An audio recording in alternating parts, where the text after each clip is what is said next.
В Москве прошло второе заседание по подготовке национальной программы развития Дальнего Востока до 2025 и на перспективу до 2035 года. Руководитель рабочей группы Айцен Николаев рассказал о ходе исполнения плана, который состоит из 3 разделов, а именно экономика, инфраструктура и социальный блок.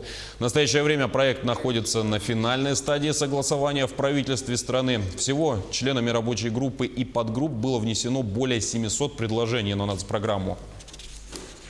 Отдельно хочу отметить конструктивные предложения ВЭП РФ и корпорации малого и среднего предпринимательства, а также очень проработанные предложения, направленные Минстроем Российской Федерации в части активизации обеспечения жильем молодых семей в регионах Дальнего Востока и снижения уровня износа объектов коммунальной инфраструктуры с указанием финансирования из федерального бюджета, а также в части дополнительной финансовой поддержки для ликвидации аварийного жилого фонда, признанного таким в период с января 2017 года по 1 января 2019 года, и достижения цели радикального повышения комфортности городской среды в дальневосточных регионах.